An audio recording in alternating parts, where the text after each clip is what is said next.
At least 1 in 5 people is living with anxiety disorders in South Africa. I have to kill myself. I have to kill myself. I was actually incapable of leaving my own home. Immediately I went blank and I had a panic attack.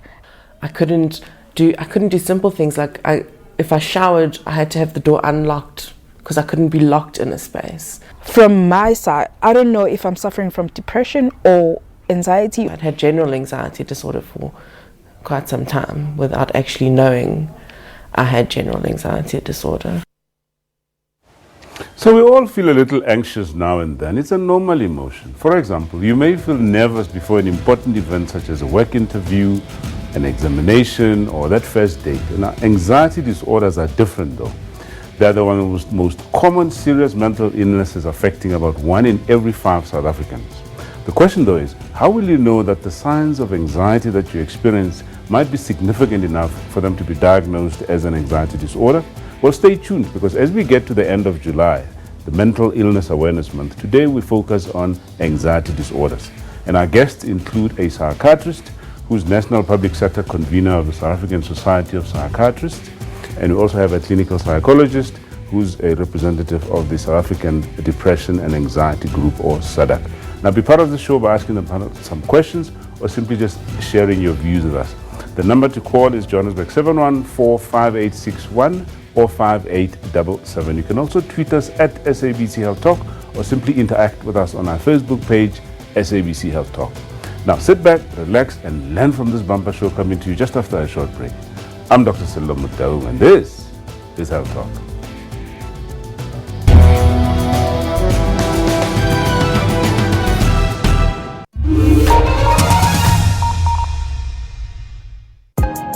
During Women's Month, I'm again reminded of the strength of women and how possible it is for them to break those ceilings and reach their goals.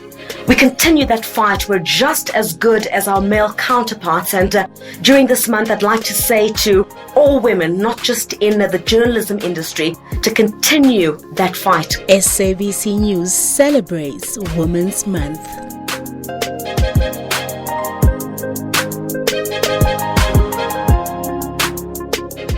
The SABC News mobile app is your one-stop digital portal to all the news you need. Stay connected with the latest in breaking news. Watch the SABC News channel along with clips and live streams of all the big news events. And listen to all the SABC News radio stations live, including podcasts and much more. Simply download the SABC News app to your Android or iOS device from either the Play Store or the App Store. SABC News, independent, impartial. Thousands of taxi and bus commuters have been left stranded in Bloemfontein. From town to the taxi owners and the passengers, we need to communicate. I ended up really on the streets since I think it was 93. Somebody will threaten you, yeah, I'm going to get you when you sleep. Hinton says life on the streets is a living hell. It's totally not safe on the street. Who is killing who? There is one faction that thinks that it rules the municipality. And these people are running people crazy. Standoff between Alexandra residents and police. Following a forced eviction, officers retaliated by firing rubber bullets. They just shoot at us. They don't even want to listen to us.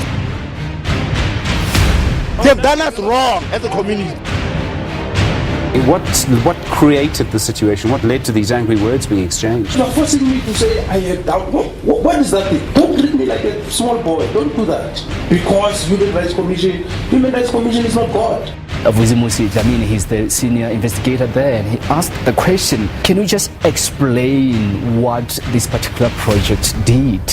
Because of course, there were a lot of money in that particular project, but it looks like little has been delivered.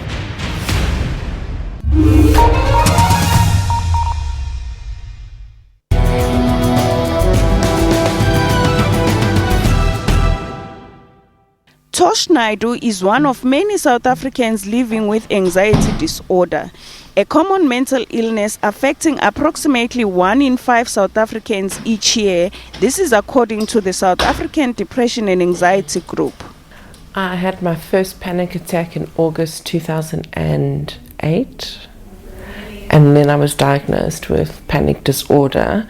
But before that, when I went to therapy and I went to a psychiatrist and got help, and when we looked back at my behavior and my actions, it was definitely symptomatic of general anxiety disorder. So I'd had general anxiety disorder for quite some time without actually knowing I had general anxiety disorder until it exploded in a panic attack.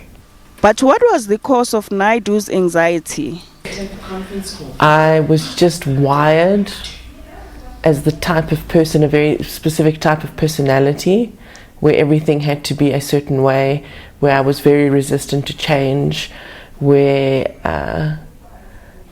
I put a lot of pressure on myself through varsity, and then when I started in my career trying to do and be the best, and just letting external factors influence me more than finding my own peace of mind and my own peace in life. Could Naidu's anxiety been treated without medication? The point I reached, no, I wouldn't have, because within a very short space of time from my first panic attack, I was actually incapable of leaving my own home. I couldn't do simple things like if I showered, I had to have the door unlocked because I couldn't be locked in a space. I couldn't be by myself. I couldn't even sit by myself. I had to have someone with me all the time. I couldn't drive.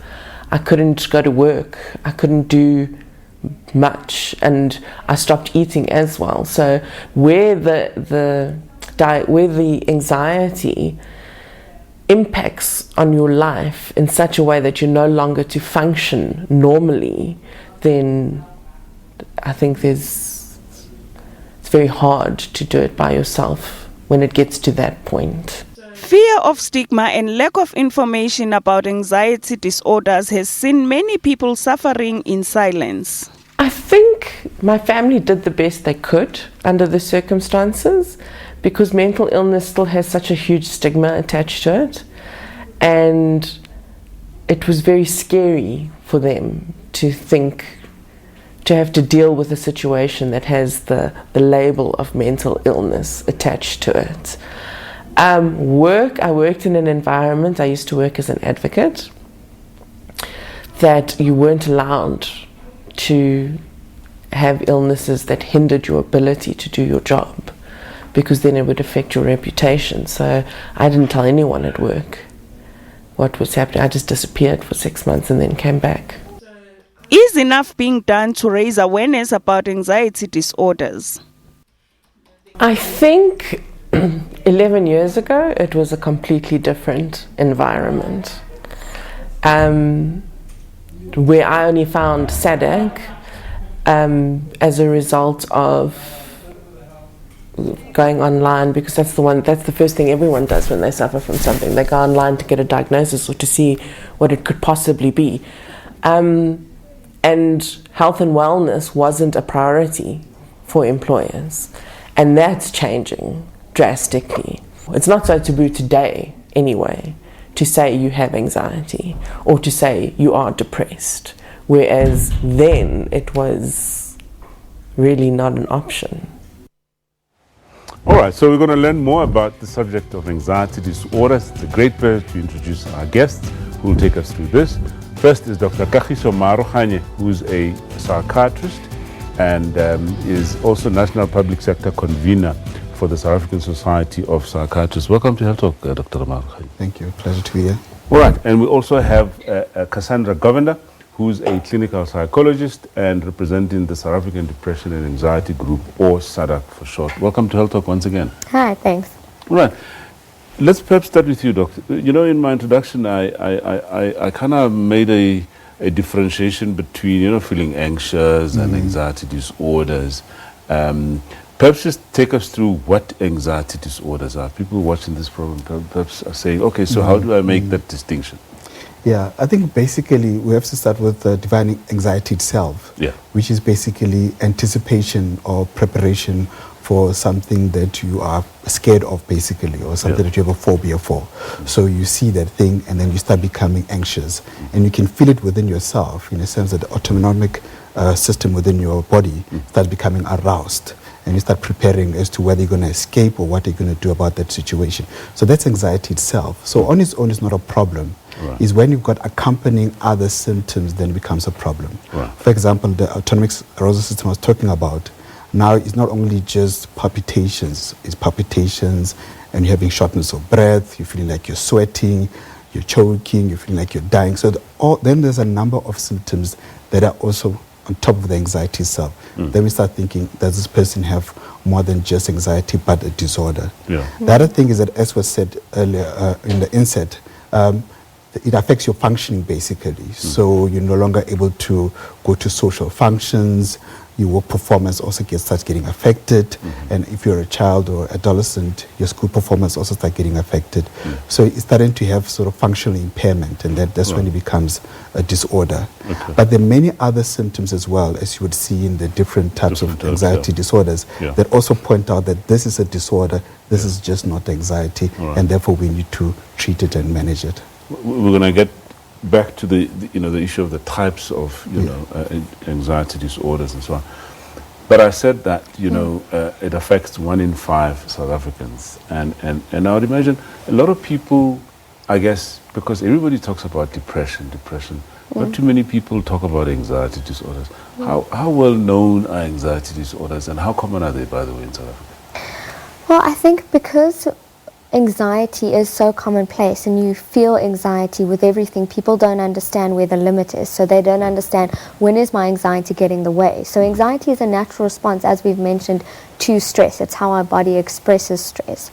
But if we're having it necessarily every day, so we're having a physical response every day continuously, and it's affecting our functioning, then it becomes problematic. But I don't know that people know that that is the case. They may be so used to operating within that space that it's only until they are actually at their extremes that they then present for treatment. So I think it's much more common. I mean, we live in quite driven, pressurized, sometimes with crime and those kind of things. A lot of anxiety and stress chronically exists in our nation. So I think that most people think it's a commonplace when actually we should be seeking treatment. Yeah.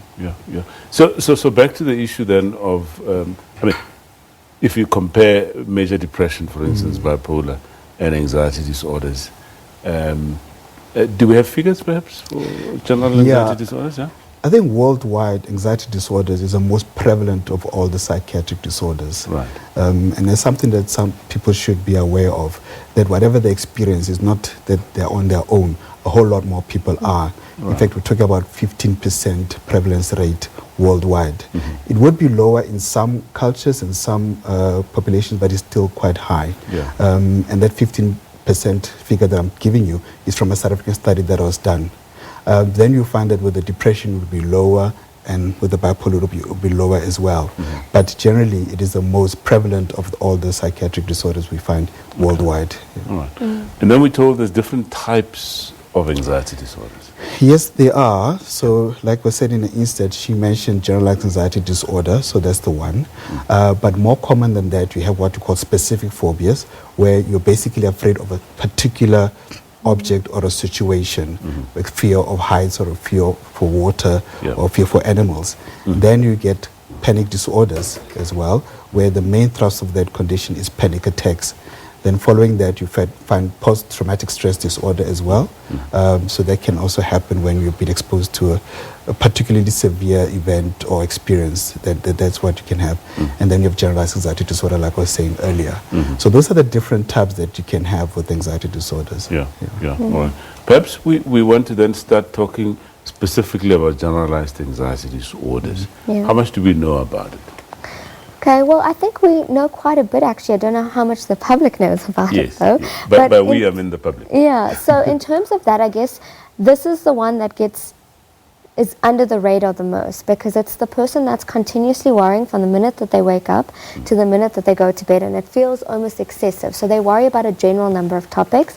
can be money, family, work, relationships, and it's kind of the insidious thing where you don't really, the way you see it is it's expressed sometimes with physical symptoms as well, and I think that's the thing about anxiety is it starts to be expressed quite physically as well as in your thoughts. So you're constantly always ruminating about, I need to do this, I need to do that, I'm worried about this, I'm worried about that. Then you might have physical symptoms like your tummy, might have those butterflies, you might have a runny tummy, you might also feel sometimes a bit dizzy or a little bit lightheaded, sweating palms, palpitations. Not so much that they reach a panic disorder level, but I think eventually it can sometimes be comorbid. And I guess with anxiety disorders, if left untreated for a long time, they become comorbid with other things. Yeah. But yeah, I guess... Talk about comorbid with other things. I mean, do these coexist with other conditions, and do people slip from one type of anxiety disorder to the other? In terms of, yes, they can exist with other psychiatric conditions, commonly major depression, as well as substance abuse. What they tend to find is that when a person comes to you, normally they complain about depression and using substances, and they want to sort of get out of that. But they find that when you ask more details, it started with an anxiety disorder when they were younger, and then subsequently, like you said, then they develop major depression and substance abuse. But even with the other psychiatric conditions, even with, for example, bipolar and with schizophrenia, you may find that the person also has anxiety symptoms. Yeah. So it's incumbent on the doctor not just to focus on the anxiety, but also to ask for other symptoms that may exist, because you may also have to attend to them as well. Yeah. And who's at risk of developing anxiety disorders? Do we know? I think it can be anyone, actually. I mean, you have particular periods in your life maybe where it's most stressful. So I think you see the onset typically between 18 to middle adulthood, but children are at risk and later adults as well. So I think it's more dependent on risk factors than it is on who. Yeah. All right, we'll come back a little bit and touch a little bit on the risk factors. But now, time for a quick break. When we come back, we now focus on other types of disorders. Please stay with us.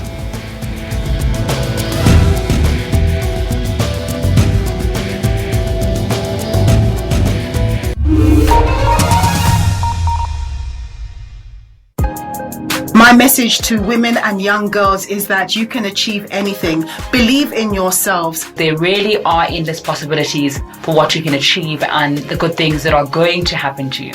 There's an opportunity to be bold, to be free, to be daring, to be unique and take your place in the world. During this month, I'd like to say to all women, not just in the journalism industry, to continue that fight. A mentor once told me it's not good enough for women to go knocking on doors. It's time to beat them down.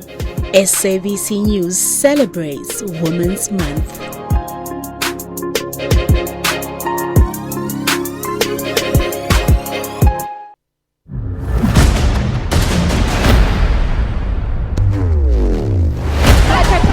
We stay on the visuals, they're busy shooting.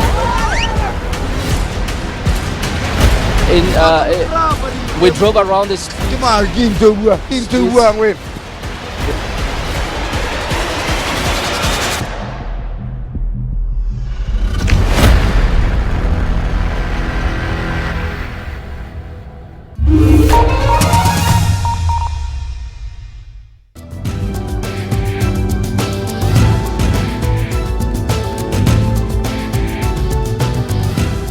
Welcome back. Now, we've heard that there's different types of anxiety disorders, and one such is panic disorders, and that's what we'll be focusing on now with our guest, Dr. Kagiso Marukhanye, who is a psychiatrist representing the South African Society of Psychiatrists, and of course, Cassandra Govender, clinical psychologist representing SADC.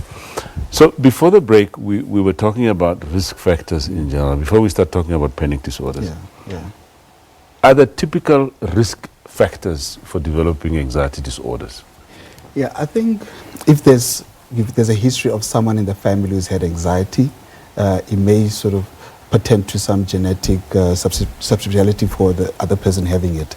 So there's genetics, but also things like separation, separation from your parents, there can also be a predisposition for that.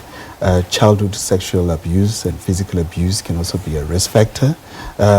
So also having other obviously psychiatric conditions like major depression can also be a risk factor, and using certain substances as well can also be a risk factor. And if you have a medical condition that is undiagnosed, the first time it presents to a doctor or even becomes known to you could be through anxiety. So those are the different types of risk factors that you can find with the anxiety disorders. All right. So we talk about panic disorders. Yeah. Do we know different types, or what can we describe what panic disorders are? Sure. So I think it's basically a panic attack that happens continuously. So to describe what a panic attack is, it's when you have an intense amount of fear or anxiety in response that's expressed through physical symptoms, but it's in response to a perceived danger. So there's not an actual real life threat in front of you. Your body perceives there's danger and you start to have a physical reaction to that. You know, your heart starts beating, palms sweating, shortness of breath, dizziness, those kinds of things. Now what makes it a disorder is that it continues to happen consistently in an unexpected and unpredictable way. So if I have an obvious trigger in front of me, I'm going to expect to have a panic attack, okay? Like, let's just say there's someone that's coming up to my window banging on it, for example, if I'm in traffic. If I start having a panic attack, makes sense in the situation. If I'm sitting in my car just driving and I just have a panic attack, now that's a bit unpredictable. The next layer that makes it a panic disorder is then I start to fear having panic attacks when I go out. So now every time I get into my car, I start worrying, am I going to have a panic attack on the way to work? Am I not? So it's those kind of layers that start to make it the disorder and not necessarily just a panic attack. So what happens during a panic attack? What sort of symptoms do people experience? Yeah, I think it's exactly as Cassandra was saying. You have the dyspnea, you have the palpitations, you have the choking, you have the dizziness and the nausea. You feel like, you know, you're about to die, you're losing control.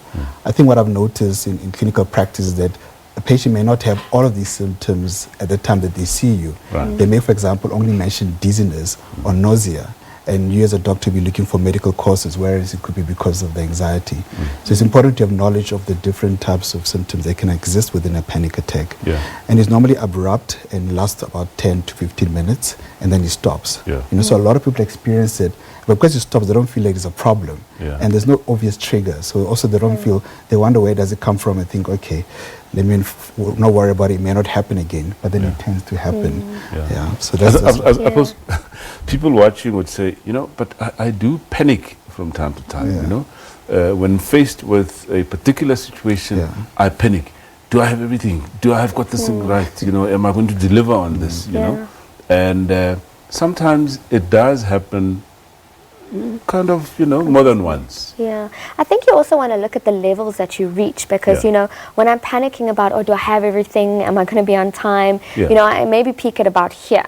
When you're having a panic attack, you're peaking at about here. So I think it makes it, you can feel the absolute difference. I mean, it's sometimes you're so out of breath, or for some people they kind of have a depersonalization or a distancing thing. So the way it presents in people is very different, but the level at which your panic hits is much higher.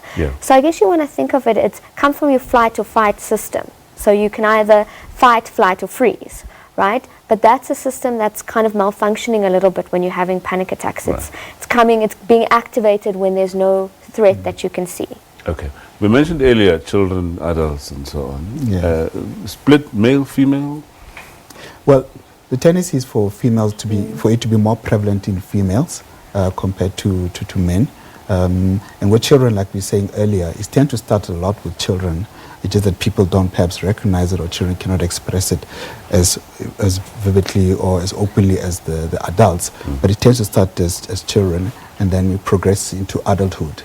But what the problem with also adulthood is that adults tend to attribute it to something. So those unexpected, they always think maybe something happened about a month ago, this is why I'm having this panic attack, and then they tend to dismiss it afterwards. But the problem is that, you know, it may just happen at a time when you're driving, for example, and then you have these panic attacks, and then the risk is that you may just cause an accident, or when you're working. So when you're experiencing it, it's best to seek help, medical help, and see whether it's just a panic attack or could be another reason as well. You know. All right. Well, talk about seeking medical help. I mean, let's talk treatment now. How are panic disorders treated? Perhaps let's start from a psychiatric point of view. Yeah, I think once you've made the diagnosis, it's very, very important to ask the full bouquet of questions to make the right diagnosis. And then you have to rule out the medical causes as well. I think this is very, very important for me. Yeah. You know, is this person having overactive thyroid? Is this person having cardiac problems? Is this person having pulmonary problems? You need to rule that out first. And then you go for the substances as well. Somebody could be, you know, drinking too much coffee, you know, for example. You know, then you need to look at that. Or even alcohol or substances, even sleeping tablets. So once you've ruled that out and it's just a panic attack, then you start thinking, can I give you medication? Yeah. And the best medication that we have for that is antidepressants, actually, you know, or they're called SSRIs. Yeah. So they're commonly used for depression, but they're also used for anxiety. Right. And there's a different way on how to prescribe them in order for you to alleviate the anxiety. But another common form of treatment would be also psychotherapy. Cassandra can talk about that. Of course, psychotherapy plays also a major role. But before that, let's take Anonymous from Devon. Anonymous, welcome. Anonymous, are you there? Yes, I'm here. Your question or comment, please? I have a question for the doctor in studio. Right. I don't know how to phrase it because I haven't been prescribed of anything. I have this kind of a problem. I got married at a very early age. I'm 28 years of age at the moment. Right. And I got married at the age of 21. And then I'm suffering from, I'm not going to say it's more of like an abusive, but not physical, but emotional marriage. I have recently moved back to my parents' home, and now I'm suffering from making a decision and understanding that is this thing really right for me?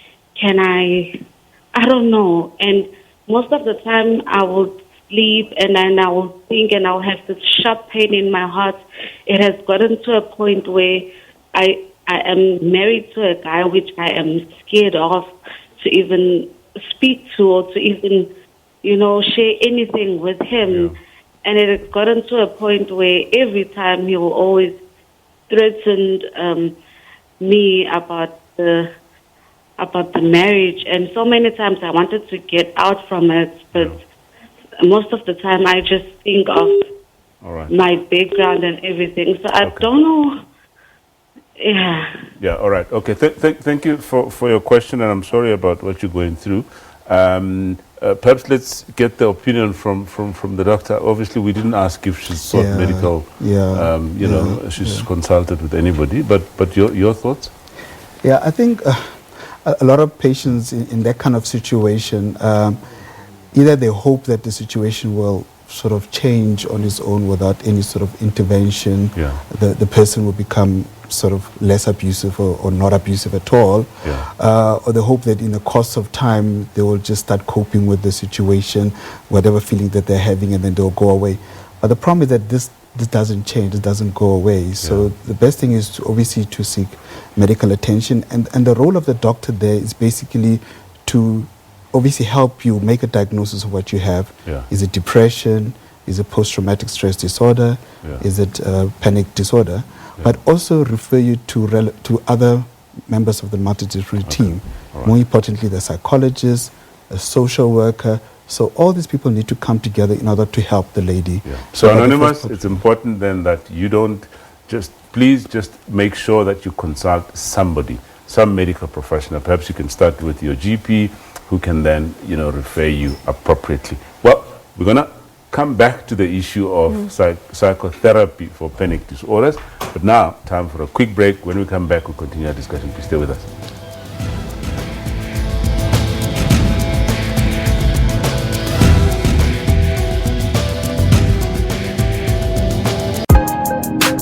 Being a young woman in South Africa today means that I'm privileged enough to know my rights and accompany those rights with responsibilities. It is an opportunity to be bold, to be free, to be daring, to be unique and take your place in the world. We are a fearless generation of women who are fearless and bold.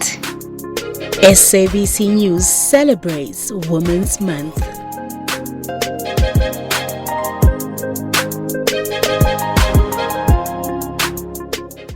On Monday, the 5th of August, your favorite current affairs show, Unfiltered, moves to a weekday slot at 8:30. We hope you can join us then. You've gotten a lot of praise for saying the right things. Do you think we're praising a fish for swimming? There are people who firmly believe that it's a populist dance. What I'm faced with tonight is exactly an example of what President Zuma and many others of us in South Africa have been faced with. You have to give answer for yourself. I will not allow Colony House to mislead the people of South Africa. Why are they pushing the SABC to the brink? It could be a way of punishing the SABC. To achieve what in the end? We can only speculate. Talk of an investigation into whether Vuyani Jagana leaked his resignation letter to the media. Is that going to fall into your lap? Well, it wouldn't be. It is estimated that about 85% of jobs that will exist in 2030 haven't been created yet. On Network, we don't shy away from having these conversations. Nothing wrong with wanting to be a doctor, nothing wrong with wanting to be a lawyer, but we're talking digital skills. We do coding, we do computer literacy. Beyond what you know, here's what else you can actually look into as a career.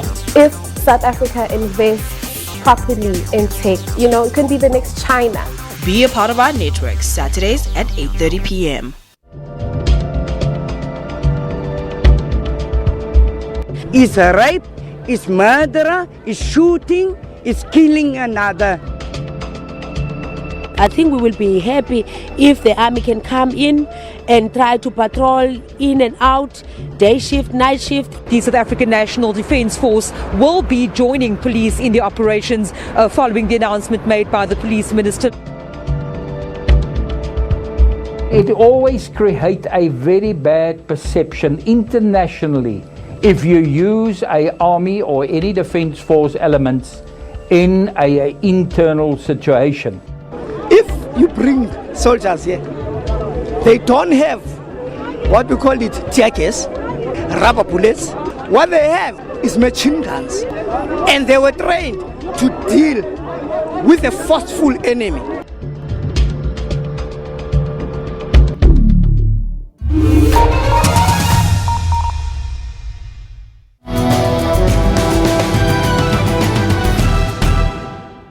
She really damaged me. She really broke me. 28-year-old Samgen Dimande says she was only 9 years old when she suffered emotional abuse at her mother's hands.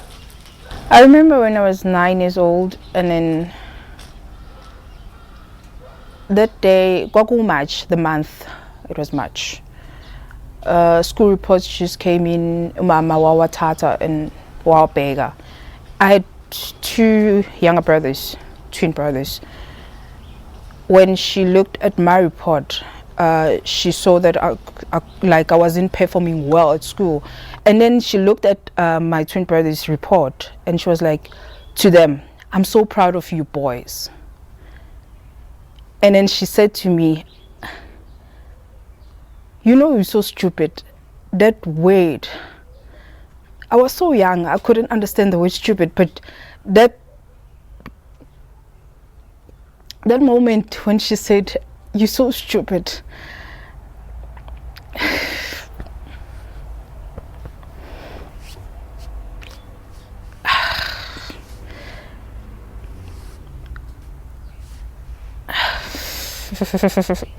oh gosh.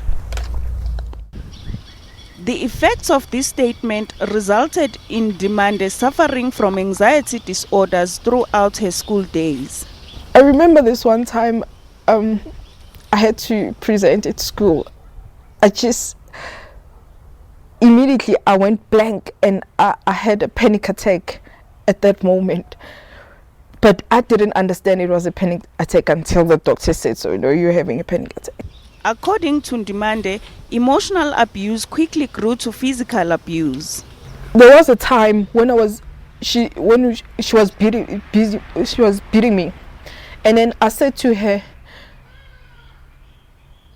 "Oh, abusive," and she started strangling me.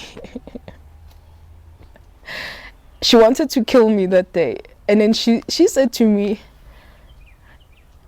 "Yazi ngakubulala namanje ufefi." These events resulted in Demande being diagnosed with post-traumatic disorder. I started cutting myself with classes on my both of my hands, but in my mind I knew that wasn't enough. I wasn't doing enough. I started taking ropes, putting ropes in the gutters thingy, drinking tablets. Every tablet that I find in the house, I'll drink it. The extent of the abuse saw Demande leaving home to stay in the streets, opening her up to all forms of violations she didn't want to share on camera. I am angry at my mom. I'm very angry at her. Very much angry. I tried talking to, I'm a psychologist. And then they'll always tell me, you have to forgive yourself, you have to forgive your mom. But no, I can't forgive someone who didn't ask for forgiveness. All right, quite a sad story there. Okay, we continue our discussion. Obviously, we're going to learn more about PTSD with our guest, Dr. Kagiso Marukhanye, psychiatrist, and Cassandra Govender, a clinical psychologist. Now, perhaps let's start with you, Cassandra. Just before we went on a break, you didn't have an opportunity to come back to you to talk about, psychotherapy for these anxiety disorders, and of course, perhaps you may want to comment on Anonymous from Devon. Yes. So I think just in terms of the treatment for panic disorder, therapy often, depending on severity, therapy might be your first port of call. So even though you will medicate someone who's having panic disorder, if they don't seek therapy, the panic attacks can still occur. So even on a stable medication, and that's because you need to learn your triggers, but also when you start experiencing them, most people panic even more in relation to symptoms. So I think you're looking at a very CBT approach around changing your thoughts, changing your relationship to the way you interact. Now in terms of Anonymous's call, I think it's a little bit more complicated because the panic disorder itself seems to be a response to what's happening in her environment, which it's kind of her body's physical way to respond to trauma that's happening. And in a way, you'd kind of, her responding that way is normal, even though it doesn't feel good. What's happening in the environment is what's abnormal. So I guess what you want to do in her particular case is you want to start addressing how to help her cope, and that doesn't always mean leaving, because I know that it's not that easy to just say to someone, leave, but it's about helping her cope with what's happening in her environment on a psychosocial level. Whereas medication can definitely help and assist, but the psychosocial aspects are what's needed if you want a longer term relief or function. And I guess that's the same for the insert that we just watched, as we're talking about trauma, which is what we're talking about now. Talking about trauma, post-traumatic stress disorder. I'd like you to just describe that for us. But before that, let's take Buitumelo on the line from Johannesburg. Buitumelo, welcome. Hello. Hi, Buitumelo, welcome. Thank you. Hello. Hi. Please go ahead. Excuse me? Go ahead. Okay, I just wanted to ask a question because I was diagnosed with PTSD, but then it came from when I was abused by a cousin brother, of which I told on the same day to the adult, but nothing was done, and we grew up in the same household, kept seeing each other throughout the years. Now, because I had told and nothing happened, I always felt like I'm the only one who can protect myself because no one did anything. So now, as I started, because I was the time that it can happen again and nothing will happen again, I began to have too much anxiety even when I was walking around. So I stopped going where I didn't need to. I only went to places I really had to, like school, and when I was working, only at work. And then I started to overcover my body with clothes so that nobody looks at me like that. So most of the time in my mind, it was always coming up with ways how to protect myself, how to not have it happen again. So what happened was that even when somebody was knocking at the door at home, I would then run to the bedroom. So everybody knew that, but they didn't know why, because I also didn't know. Like, I just didn't want to be around people, didn't want to be seen. because of that fear of it might happen again. And even when I was young, I used to, when I passed the kitchen, take the butter knife, put it in my clothes, because I felt like even adults are here, but because it happened and nothing happened. So now, my question is, what is the difference between chronic anxiety and anxiety? Because I think mine was chronic. Yes. So that is the question that I want to know. All right. Thank you so much for the question. I don't know who wants to tackle it. I can if I start, maybe then you can round us up with defining. I guess for me, I want to maybe differentiate between chronic anxiety and chronic trauma, which is, I think what she's describing is more chronic trauma, and she's responding with anxiety in that. And I guess on that point, I wanted to speak about two things, which is that, you know, when you seek professional help, there are two layers to which you get treatment. And the first is to contain all the behavioral symptoms as a consequence of this life event that's happened to you. So you've had a trauma, now your body is responding in different ways as a result of that. So it's about containing that, and that can include medication, but behavioral techniques as well, to just help you calm yourself down when you're in those moments and deal with the avoidance type behaviors and that kind of thing. And the second would be the meaning making, trying to make sense of this incident that happened that doesn't make sense. Yeah. Jonah, perhaps Ed? Yeah. Having in mind that we need to just wrap up quickly and No, go to that's PTSD. fine. I think as I was listening to her, it made sense. I mean, she had all the sort of cardinal symptoms and signs of post-traumatic stress disorder, the avoidance, the hyperarousal symptoms that she has. For example, when somebody knocks and she runs away. Also covering herself, almost having negative cognitions about what happened, thinking, was I to blame? Did I do something to invite this type of abuse? So all of these symptoms that she's talking about, actually, that's what constitute post-traumatic stress disorder. So I think patients should not sit at home and try to figure out what exactly is going on. I think any competent doctor that you go to would be able to piece the symptoms together and say that you've got post-traumatic stress disorder. Then we can go through a process of, including psychotherapy and medication. But the important thing that they must go together. Then we get a better effect compared to just using them separately. Okay. So who gets PTSD? Because I would imagine we all experience, major events in our lives that may be quite stressful. But what tips people over? I mean, what are the sort of risk factors? What I can say is that, like you said, typically when you have been hijacked, for example, or you've been involved in an accident, for a while you will feel anxious, you will be unable to sleep, you will feel a bit on edge.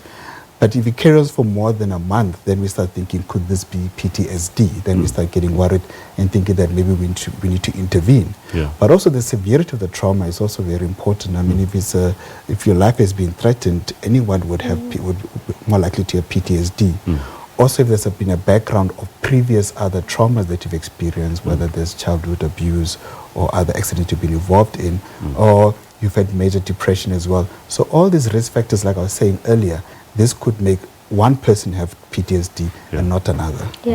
And maybe just to add there quickly that, PTSD can happen to anyone. It doesn't have to. The way we all respond to trauma is different, and it impacts our personality, our life experience, and genetics combined to result in that. But for example, someone who might be going through a divorce can actually be diagnosed with PTSD. So, the spectrum of it is it ranges. So it's not just life-threatening things. It can be sometimes our house burning down, those kind of things can also cause PTSD. Really is dependent, I guess, on your experiences, your genetics, and your personality structures.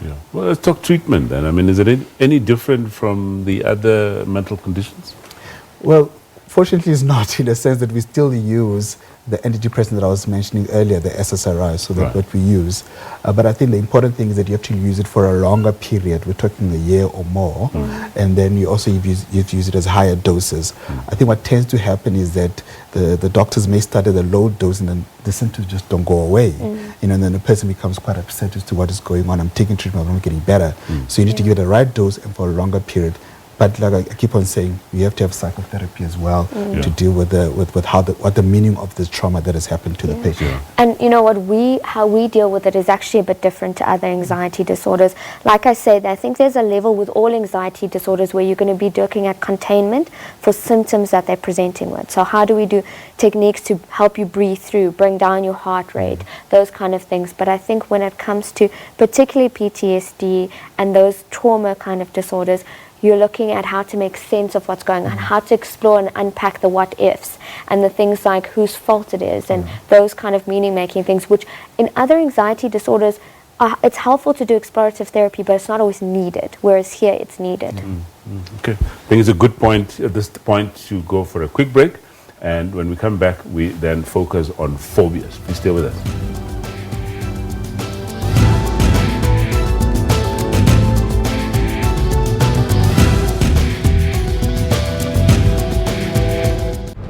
In Amersfoort and Mpumalanga, a taxi war between two opposing associations is bubbling under the surface. A potentially lucrative contract and contested routes are at the center of brutal incidents that have claimed several lives, including a taxi boss whose brother is on the run after being tipped off that he is at the top of a hit list.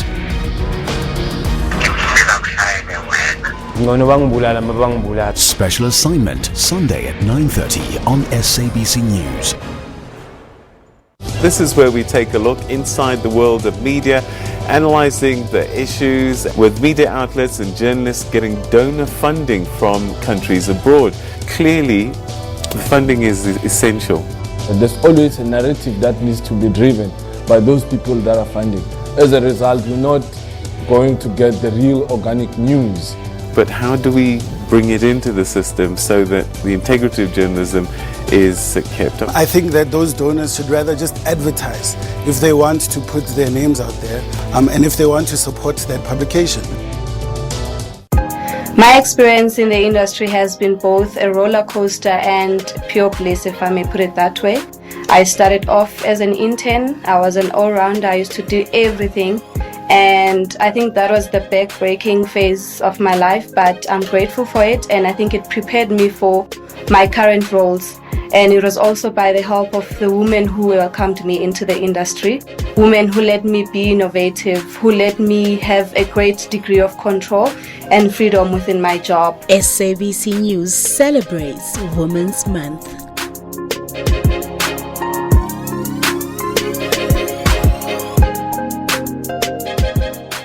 The SABC News mobile app is your one-stop digital portal to all the news you need.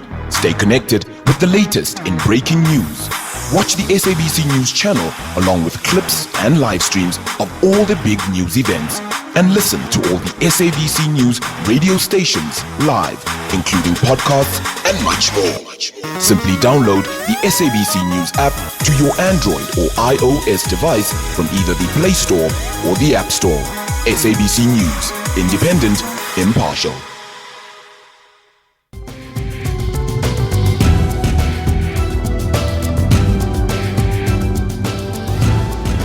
Welcome back, and thank you so much for staying with us. We're discussing anxiety disorders with Dr. Kagiso Marokhanya and Cassandra Govender. And then, of course, we've spoken about all types of anxiety disorders.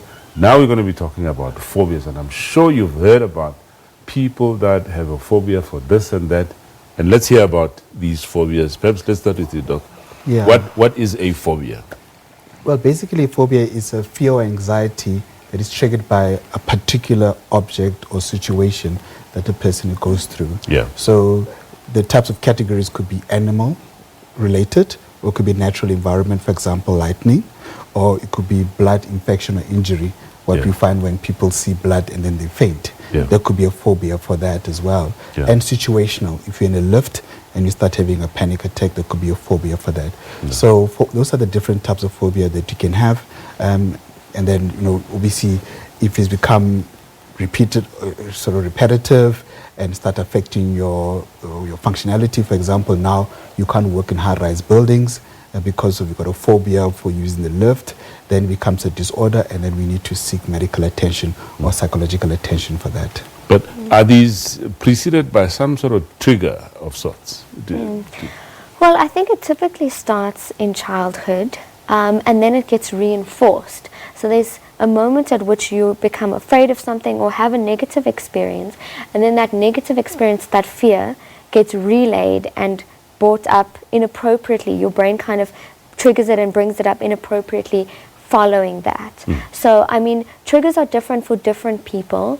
They may be different life experiences, abuse, or those kind of things that may happen, but sometimes it may be even thoughts that trigger certain different things that relate to this fear response. The important thing around understanding a phobia is that it's the reinforced behavior that continues to happen that entrenches the phobia pattern. Yeah.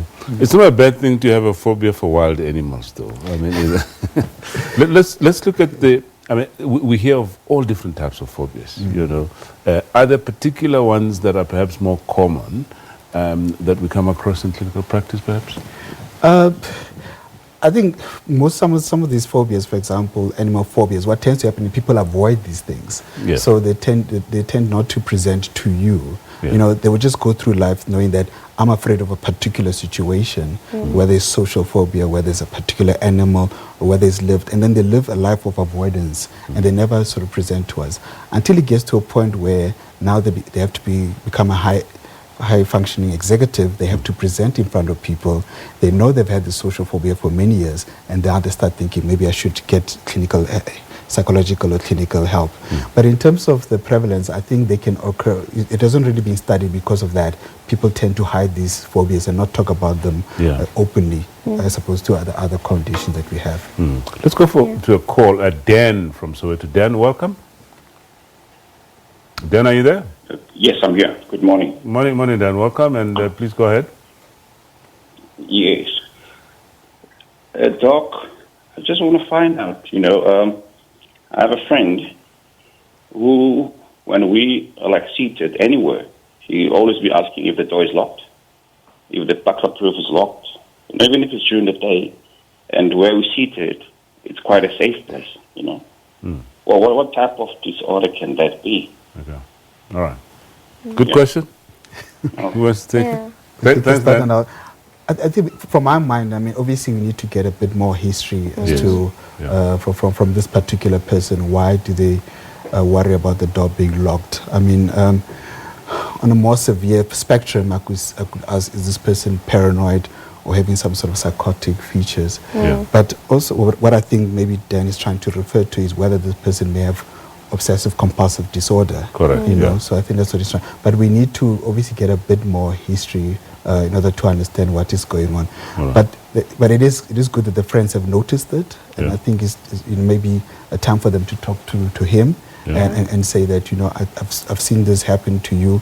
Do you think that you need help from somebody else? It could just be going to a therapy starting there without necessarily going to a doctor. So that could be the option for Dan. I think you also want to think about he's expressing hypervigilance as a symptom. I mean, was there trauma at some point underlying? So door locking is something that a lot of South Africans are a bit panicky about or a bit anxious about. So I guess you want to understand the context of that. So again, as the doc mentioned, we definitely need more background around that to understand it.